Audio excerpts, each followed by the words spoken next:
In the annals of Japanese history, tales of honorable samurai, noble lords, and fierce land-based battles have long dominated popular imagination.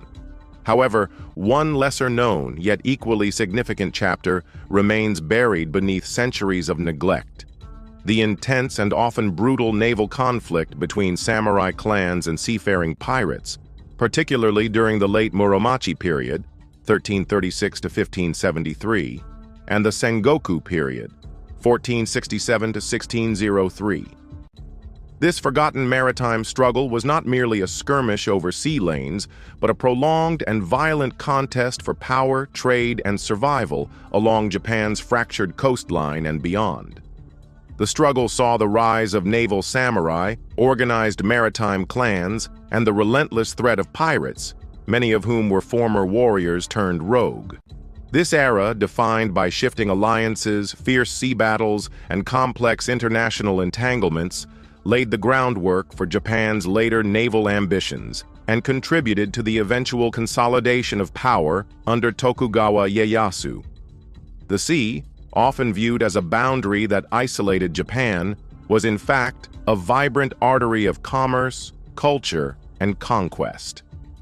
Japan's irregular coastlines and countless islands made it a haven for both maritime merchants and outlaws. Long before the Europeans began exploring the oceans, Japanese ships, many built in the style of Chinese junks or indigenous warships, were already traversing the inland sea and venturing as far as Korea and China.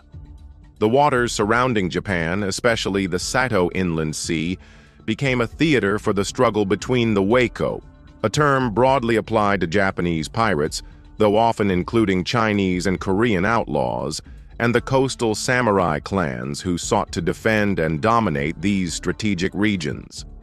For the samurai, the sea represented not only a source of economic power through trade and taxation, but also a vital means to control supply routes and assert territorial dominance.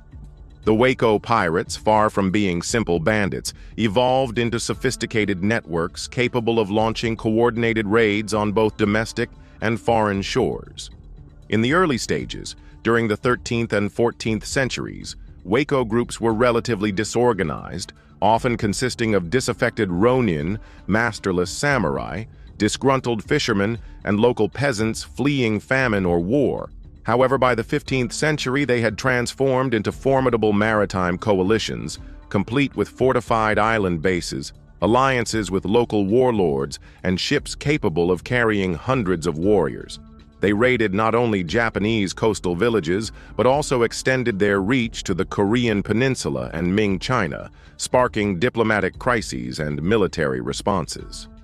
The Ming dynasty even launched massive counter-pirate campaigns, which forced the Japanese authorities, particularly the Ashikaga shogunate, to address the pirate menace, albeit inconsistently.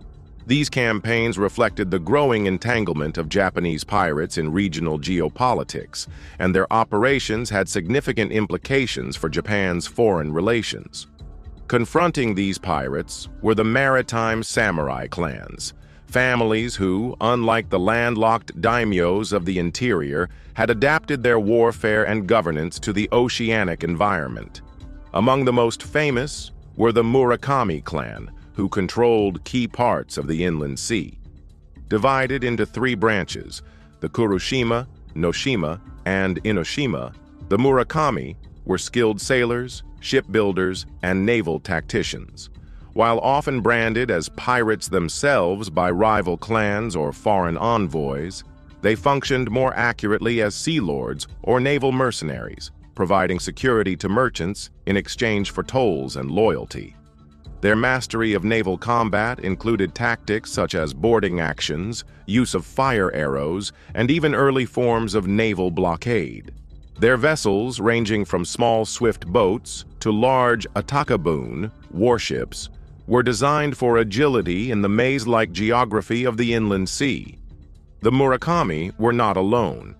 Other seafaring clans, such as the Kuki and the Matsura, also maintained naval fleets and built their power upon maritime prowess. The clash between samurai and pirates was as much a battle of ideologies as it was a military conflict. Samurai codes of honor and loyalty clashed with the pirate ethos of independence and profit. Yet, the lines between pirate and warrior were often blurred. Many samurai found themselves driven to piracy due to economic hardship, political exile, or disillusionment with their lords. Conversely, pirate leaders often styled themselves as daimyos of the sea, adopting elements of Bushido and engaging in political alliances with more powerful clans. This fluidity made the conflict complex and prolonged, as allegiances shifted and enemies today could be allies tomorrow. Some pirate bands were even hired by rival samurai to harass the shipping of enemies, thus turning piracy into a semi-legitimate military tool. The war against piracy was not a straightforward campaign of eradication, but rather a multifaceted struggle involving diplomacy, bribery, marriage alliances, and naval skirmishes. The Sengoku period, marked by near-constant civil war among rival daimyos, saw the intensification of naval conflicts. As land-based resources became stretched, control of the sea became vital for transporting troops, securing supplies, and establishing trade.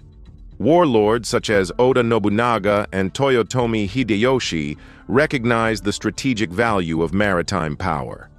Nobunaga famously commissioned the construction of large armored ships, sometimes described as iron ships, to combat the Muromachi pirates, though their exact specifications remain a matter of historical debate.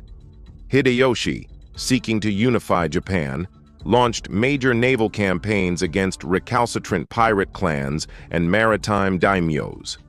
His campaigns in Kyushu and Shikoku often included naval engagements, and he attempted to integrate seafaring clans into his military apparatus.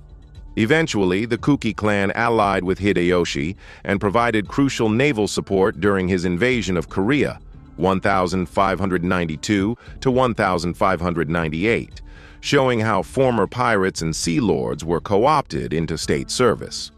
The Korean invasions, known as the Imjin Wars, marked a turning point in the history of Japan's naval forces.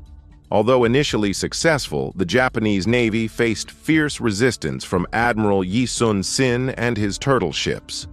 Many of the Japanese naval forces included former pirates, and while they demonstrated bravery and aggression, they often lacked the organization and logistical support of the Korean Navy. These defeats highlighted the limitations of Japan's seafaring capabilities and prompted a re-evaluation of naval strategy.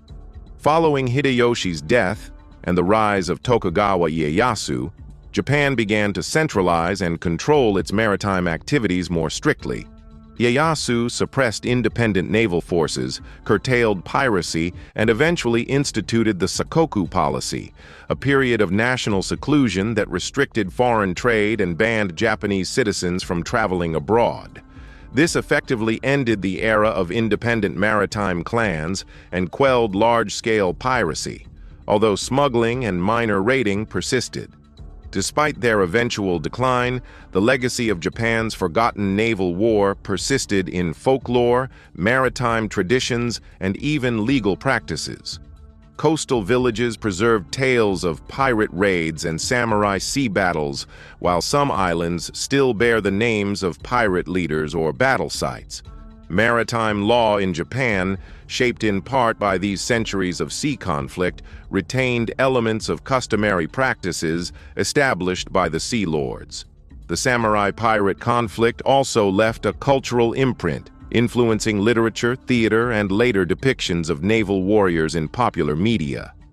The image of the swashbuckling Japanese pirate, sword in hand, and sailing into battle under clan banners offers a compelling counter-narrative to the more static image of the land-bound samurai. It reminds us that Japanese warfare was not confined to castles and rice fields, but extended to the churning seas that connected the islands of the archipelago and beyond.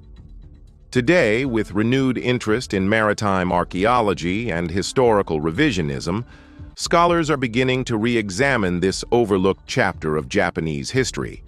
Excavations of shipwrecks, Studies of naval fortifications and translations of obscure chronicles are shedding new light on the role of the sea in shaping Japan's political and cultural identity. The narrative of Japan as an isolated, inward-looking nation has given way to a more dynamic understanding of its historical interactions with Korea, China, and Southeast Asia. Interactions often driven by the same pirate fleets that once struck terror into coastal communities. These pirates, far from being mere outlaws, were agents of change, alternately feared, reviled, employed, and admired. In conclusion, the war between the samurai and pirates was not a sideshow to Japan's great historical dramas, but a central part of its evolution as a maritime power.